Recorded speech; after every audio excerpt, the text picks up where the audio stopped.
Ninguém acreditou nos números de plantio de milho dos Estados Unidos apresentados pelo USDA no último dia 12 de agosto. Ninguém. O problema é que o estrago já está feito e, mais uma vez, um relatório absurdo alterou bruscamente o rumo da história. E todos, produtores e consumidores que operam em mercados de commodities agrícolas, precisam analisar com muita atenção o ocorrido e entender que dar um tempo para um mercado como este ou simplesmente não manter os olhos firmes em informação diária, profissional e investigativa pode ser fatal. Nós vamos retroagir um pouco no tempo, pois tem muita gente chegando hoje aqui na Rural Business e que precisa se situar. Era 10 de maio e o milho atingia mínimas de 13 anos na Bolsa de Chicago.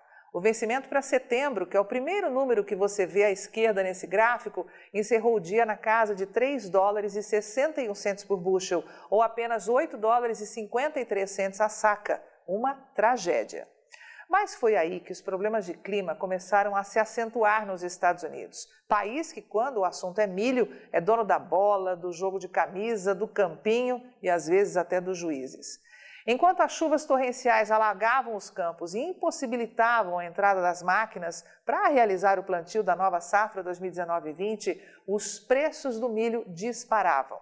Em pouco mais de 30 dias, deram um salto de 28%, chegando a 4,62 por bushel, 10 dólares e 90 centos a saca, um dos maiores níveis em 6 anos. E aí começaram os problemas. Tânia Tosi, analista-chefe e estrategista da equipe de grãos aqui da Rural Business, responsável por produzir diariamente essa análise, explica que é tradicional o USDA avaliar melhor a área de plantio, já com boa parte das lavouras implantadas, e apresentar esse número no final de junho. Como este é um relatório que sempre mexe muito com os preços em Chicago, os investidores entraram vendendo um pouco do que tinham comprado, embolsando lucros, como mostra a curva descendente, que começa a ser desenhada no gráfico a partir do dia 17 de junho. Mas não havia qualquer dúvida, os preços do milho voltariam como foguetes para cima. Lê do engano. O USDA já começou a passar uma rasteira no mercado aí, ao dizer em 28 de junho que 37,1 milhões de hectares tinham sido semeados com milho nos Estados Unidos, mesmo mostrando que o prazo de plantio ia acabar com muitas áreas ainda não trabalhadas. O rebuliço foi tão grande que o órgão decidiu fazer recontagem da área e apresentar esse novo levantamento em 12 de agosto. Mas olha, antes tivesse ficado quieto. Ao invés de confirmar brusca queda de plantio, como todos esperavam, mostrou números, mais uma vez, estapafúrdios, fazendo os preços afundarem em Chicago.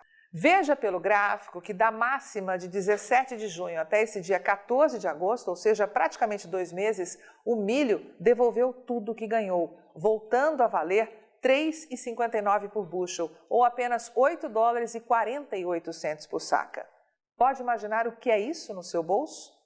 Por isso, nós, aqui da Rural Business, não cansamos de te alertar para os riscos, tanto de ficar sem informação profissional diária, como a partir de um acontecimento como esse, jogar a toalha e se dar por vencido, achando que se o mercado internacional virou, não há mais nada a ser feito. Olha, não cometa esse equívoco. Se não quer perder dinheiro com milho esse ano, mantenha-se em alerta máximo. Já te avisamos inúmeras vezes que mesmo colhendo uma safra recorde esse ano, muito próximo ou até acima de 100 milhões de toneladas de milho aqui no Brasil, não vai sobrar nada. A demanda fará desaparecer essa montanha de milho, seja em consumo interno ou nas exportações. E você que depende de milho para tocar um negócio, terá que contar com os estoques para não ver os preços virarem foguete no nosso mercado interno, fazendo o seu bolso doer. Veja com muita atenção esse estudo preparado com exclusividade pela equipe de grãos da Rural Business para entender bem o campo minado que terá que pisar até que a produção de safrinha do próximo ano esteja garantida.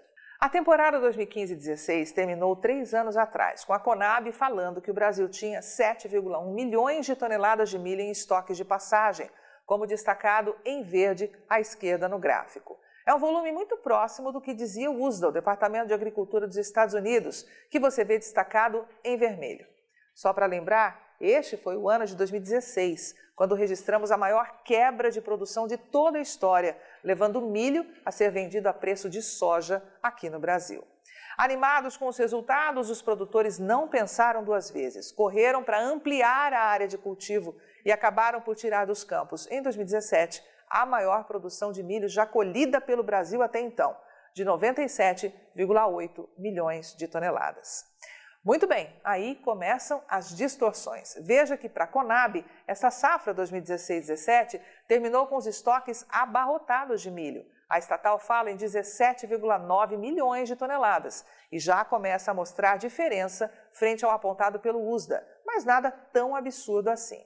Mas observe só o que acontece nos 2 anos seguintes. Para 2017-18, a Conab fala em 15,6 milhões de toneladas de milho em estoques. O USDA fala em menos da metade, ou 7,3 milhões de toneladas.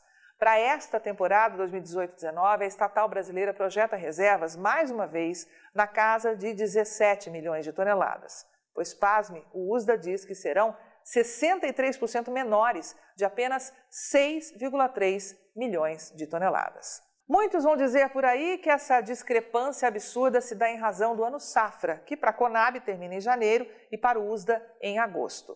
E a resposta da Rural Business vem com uma pergunta: como assim? Se de fato o USDA aponta números para o Brasil com base em seu ano comercial, como se explica o fato das projeções que você vê na tela, embutindo 12 anos, andarem completamente parelhas até 2017? Perceba que a linha vermelha chega a cruzar com a verde, deixando claro que até 2 anos atrás, USDA e Conab eram unânimes em suas projeções. Outro ponto importante é que a safra para o USDA termina em agosto, mês que o Brasil está com seus armazéns lotados pela colheita de safrinha. Ou seja, se essa fosse a explicação para o inexplicável, os números do USDA tinham que ser muito superiores aos da Conab. E como pode se certificar, não são. Na verdade, são muito menores. Resumo da ópera é que tem um rombo gigante nas projeções de estoques de milho do Brasil, grande o suficiente para virar esse mercado do avesso. Por isso, a Rural Business te pede alerta máximo. Se para a Conab viveremos aí uma folga histórica de abastecimento, para o USDA será o contrário. A previsão é que o Brasil entrará para a nova safra 2019-20 com estoques que garantem apenas 41 dias de consumo. E como pode ver por esse gráfico exclusivo da Rural Business, se esse número estiver correto, significa o segundo maior arroxo de abastecimento em 12 anos, extrapolando inclusive o visto em 2016, aquele ano em que notinha de R$50 não comprava uma saca de milho em muitas regiões do Brasil. Portanto, se conselho vale, não vacile. Os desafios serão gigantescos pela frente e só quem estiver antenado vai conseguir aproveitar as oportunidades e evitar os prejuízos. Eu sou Carmen Sestari e o conteúdo dessa análise foi escrito por Tânia Tosi, analista-chefe e estrategista da Rural Business, com apoio de toda a equipe de grãos. Você vê agora o indicador Milho Brasil. Rural Business, o amanhã do agronegócio, hoje.